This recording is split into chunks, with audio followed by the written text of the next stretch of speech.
Varios días han pasado desde las elecciones de gobernadores y mucho se ha dicho al respecto.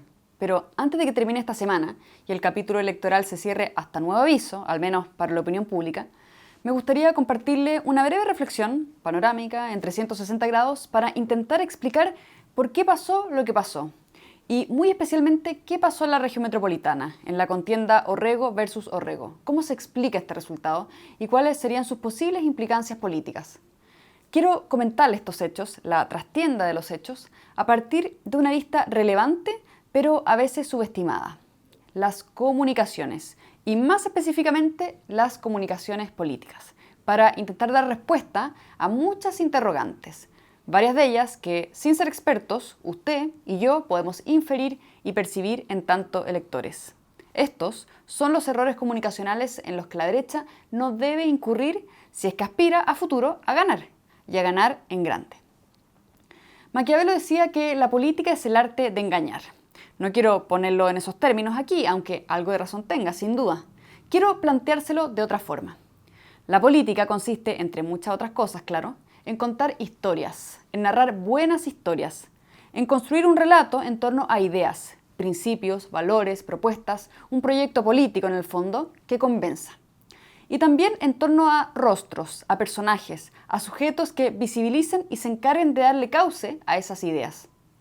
En este sentido, podríamos decir que la política obedece a un libreto, una historia, escrita por guionistas, encabezada por personajes, movidos por una acción. Es por esto que la elección, el casting y construcción de este personaje es crucial. Crucial en cuanto a la definición de su identidad, su estilo, personalidad, tono, banderas de lucha, rasgos distintivos que lo diferencian del resto de los personajes y por sobre todo de sus adversarios políticos, sus antagonistas. Claudio Orrego versus Francisco Orrego. En ellos se centró la trama electoral de este domingo en la región metropolitana, en la que el primero se impuso al segundo con un 54% de los votos. Vamos a centrarnos, sin embargo, en el segundo, en el derrotado Francisco Orrego, que en tanto personaje contiene varios elementos dignos de analizar. La campaña de Francisco Pancho Orrego se basó en su historia personal, enfatizando en aspectos tales como el mérito, el esfuerzo, el trabajo, que no era de la élite, que no estudió en un colegio tradicional, que no era un político de carrera, aunque siempre estuvo involucrado en ella, que era diferente, un outsider, disruptivo, un bicho raro dentro de la derecha. Y esta excentricidad fue explotada al máximo, deliberadamente, como rasgo esencial del candidato. Pancho Orrego siempre quiso hacer notar que no era como los demás. Se viene el guayaberazo, mami. Hace rato, muchachos, la guayabera quedó para quedarse. La guayabera llegó para quedarse. Guayaberas de todos los colores y estilos, tatuajes, varios, de hecho, 8, zapatillas, jockey. Estéticamente, el candidato de Renovación Nacional se preocupó de resaltar aquello que lo distinguía, por ejemplo, de su contendor, Claudio. No pasaba piola. Es curioso, por lo menos a mí me llama la atención, que sea la propia derecha quien durante la campaña buscara destacar de su propio candidato aquellos rasgos que ella misma desprecia y cuestiona de sus adversarios. Gabriel Boric, sin ir más lejos. La desprolijidad, el desorden, la informalidad que lo caracterizan, camisa afuera, zapatos desgastados, sin corbata, brazo tatuado, detalles que, ojo, también están cuidadosamente pensados, de pronto se transforman en una virtud, en un sello de autenticidad cuando se trata del propio candidato. Es curioso, además, porque son estos mismos rasgos de Boric los que producen tanto rechazo en la ciudadanía. ¿Qué podría explicar entonces el fenómeno inverso de Pancho Orrego? ¿Por qué en su caso este personaje, esta faceta, sí podría resultar? Curiosa esta apuesta de la derecha, aunque no es nueva. El experimento social de Sebastián Sichel es una prueba de esta ya conocida fórmula electoral y comunicacional, de momento fracasada, estéril, pero que tanto obsesiona a la élite y a los guionistas políticos cual fetiche. ¿Se acuerda del tenor de esta campaña? LUN, sección política, entrevista extendida. Sebastián Sichel muestra sus 3 tatuajes y cuenta la historia detrás de cada uno. Una carpa, una trucha y una loica que simbolizan 3 hitos en su vida. Su matrimonio, la muerte de su padre y su salida del gobierno. El candidato de los empresarios, de parte importante de la élite, quería dejar en claro, y así lo hizo durante toda la campaña, que él era distinto, que no era como los demás, que provenía de otro lugar muy alejado de quienes lo rodeaban. Un experimento fallido, Sebastián Sichel, sin duda, que pese a toda la maquinaria de los partidos políticos a su favor, del establishment, no logró convencer y se contentó con el cuarto lugar fuera de la segunda vuelta y a la par de candidatos como Franco Parisi o Jasna Proboste. Comunicacionalmente, al parecer, ni las guayaberas ni los tatuajes han sido suficientes a la hora de vencer en las urnas, ni antes ni ahora. Volviendo a nuestro protagonista, Francisco Pancho Orrego. No deja de ser un dato el que sus mejores votaciones, y en las únicas en las que se impuso en el Gran Santiago, fueran en Vitacura, Las Condes y Lo Barnechea, las tres grandes comunas del sector oriente, con un 75%, 66% y 74% respectivamente. En Providencia, en tanto, bastión de Evelyn Matei, quien hizo campaña activamente por él, quedó out.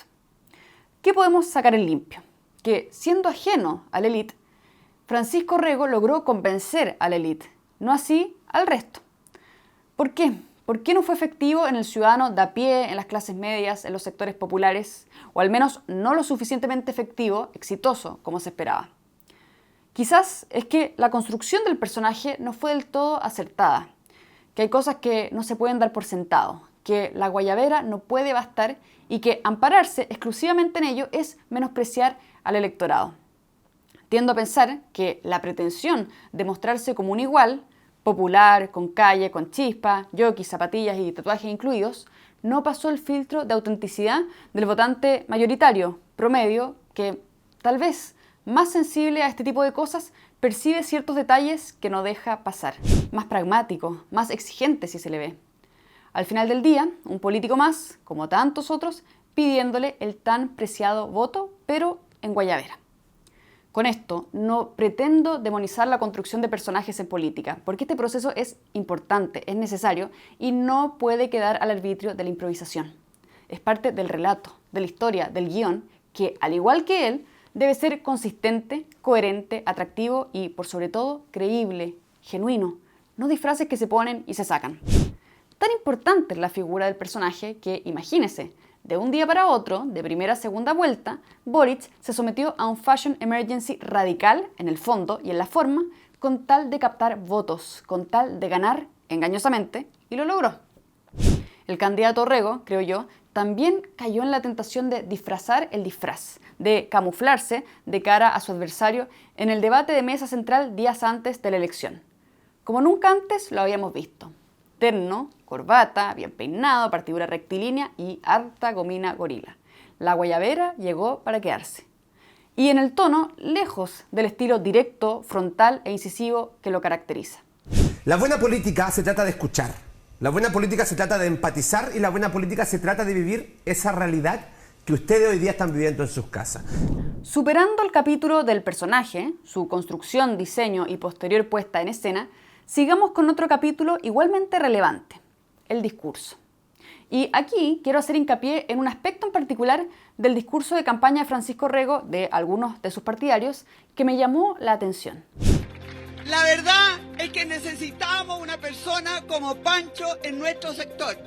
Alguien que rompa los estereotipos. Alguien que no haya nacido ni en Vitacura ni en Las Condes. Ni en Vitacura ni en Las Condes. Orrego de alguna manera es como él siempre se define, un facho pobre. Él viene de abajo del esfuerzo, de valorar el esfuerzo de sus propios padres, de vivir en Santiago Centro, de estar en FONASA. Todas las cosas que el niñito del San George no tiene. Todas las cosas que el niñito del San George no tiene. Discursos todos, eso es lo que me llamó la atención, por eso se lo comento, con una alta carga de clase, despectivos, odiosos, improcedentes, tan propios del Partido Comunista y su tan rentable y milenaria lucha de clases. Pero ahora, sorprendentemente, en boca de otros de la vereda de enfrente. Y eso es lo preocupante. ¿Nos vamos a comprar la retórica marxista? ¿Vamos a caer en ese tipo de argumentaciones tan básicas por lo demás? Nadie, absolutamente nadie, elige dónde nacer, en qué comuna, en cuál familia, bajo qué condiciones, etc. Se trata de asuntos, como bien sabrá, que se escapan de nuestro control, sobre los cuales no tenemos ningún tipo de incidencia. El niñito X no elige nacer en Vitacura, Las Condes o cualquier otra comuna. El niñito X del San George o del colegio que sea no elige en qué colegio estudiar. Exaltar la procedencia de alguien como motivo de reproche, de vergüenza, de culpabilidad incluso, es propio de corrientes marxistas y no de las ideas que defendemos. Nacer en tal o cual comuna o ir a tal o cual colegio, por lo demás, tampoco es garantía de nada. Bien lo sabemos, no nos engañemos y tampoco intoxiquémonos de discursos como estos. Algo que también se hizo patente durante esta elección fue la ya habitual cábala de partidos políticos y analistas por presidencializar la elección, dándole una lectura, una interpretación de la realidad completamente ajena a la naturaleza misma del proceso eleccionario. Es decir, predecir conclusiones, resultados, a partir de escenarios inexistentes, ficticios en cuanto a lo que se disputa en la elección, con los riesgos que esto conlleva. Días previos al evento, Max Colodro, en una entrevista en Exante, dijo que las elecciones de gobernadores regionales tienen un cierto aire de plebiscito a la gestión del gobierno. Axel Callis, en el mismo medio, fue enfático en afirmar que no, salvo en la región metropolitana, en la contienda Orrego versus Orrego. El mismo Francisco Orrego, vaticinó que esto se iba a transformar en un plebiscito del gobierno. Es exactamente lo mismo que pasó en el plebiscito pasado del 17 de diciembre de 2023, en los que partidos como republicanos y coaliciones como Chile Vamos intentaron plebiscitar también al gobierno en relación al segundo fallido texto constitucional. No lo lograron, esta tesis no prendió, tampoco prendió ahora. Entonces, ¿por qué lo hacen? ¿Cuál es el afán? ¿Por qué la insistencia? Primero, lo hacen para orientar y guiar el voto convenientemente hacia el objetivo deseado, es decir, inducir un determinado comportamiento del votante mediante la identificación de enemigos comunes. Por ejemplo, el gobierno. Si el gobierno está mal evaluado, como de hecho pésimamente lo está, entonces el camino mostrado es votar por sus opositores. Obvio, algo así como el enemigo de mis enemigos es mi amigo. Segundo, para instalar y posteriormente validar determinadas interpretaciones de los hechos, que es lo que le comentaba antes, achacar derrotas y adjudicarse triunfos, aunque no tengan que ver directamente con la elección en sí misma. Esto no solamente puede ser engañoso, sino que también altamente riesgoso, cuando los resultados finalmente no son los deseados, como lo que pasó con el protagonista de nuestro video. Francisco Orrego contó con el respaldo de Chile Vamos. Rodrigo Galilea, presidente de Renovación Nacional, del cual Orrego es militante, elogió su candidatura diciendo que trae una mirada distinta, aire fresco y ganas. Guillermo Ramírez, en tanto, presidente de la UDI, fue incluso un paso más allá, brindándole su apoyo de forma incondicional con una particular metáfora. ¿Cómo ve la segunda vuelta de gobernadores y cuánto se va a jugar la UDI también por Francisco Orrego Gutiérrez? No, yo me voy a jugar por Pancho Orrego como si fuera mi hijo. Evelyn Matei fue otra de las figuras relevantes que participó activamente de su campaña. El día de las elecciones de la segunda vuelta y tras darse a conocer los resultados, todos compartieron escenario, aunque no sin cierta incomodidad. Era evidente, toda derrota electoral implica en cierto sentido cargar con un muerto al cual nadie quiere cargar demasiado. Evelyn salió presurosa de pantalla, lo justo y necesario para aparecer y desaparecer. Francisco Orrego enfrentó las cámaras, dio su discurso y cerró el capítulo con los presidentes de partidos y demás dirigentes de telón de fondo. La guayabera quedó para quedarse. La guayabera llegó para quedarse. Y en un gesto que no había que estar presente para saber interpretar, pasó esto. Gracias y estamos súper unidos y estamos muy contentos. Ahí están las palabras de Evelyn Matei, alcaldesa aún de Providencia, en que agradece y dice que... Matei luego dio una sorpresiva declaración. Catalogó el resultado de Francisco Orrego como una hazaña, dado que no se mostraban muy optimistas de su desempeño. Lo que hizo es una hazaña.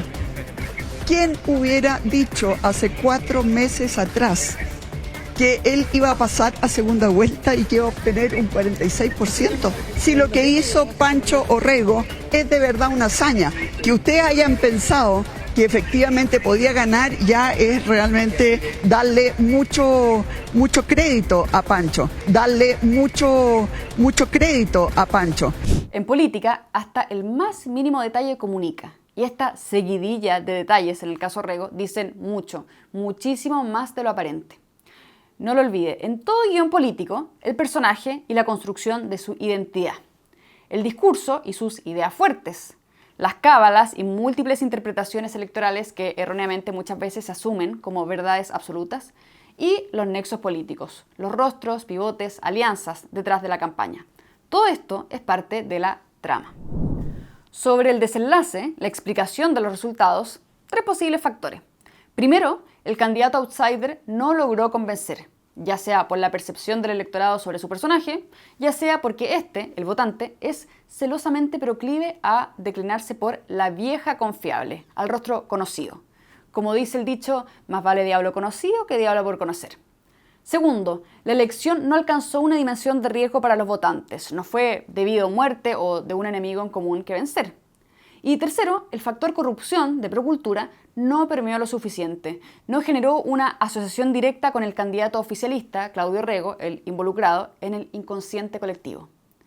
Razones podrán haber muchas, es una reflexión que cada uno podrá hacer con calma en esta y en futuras elecciones.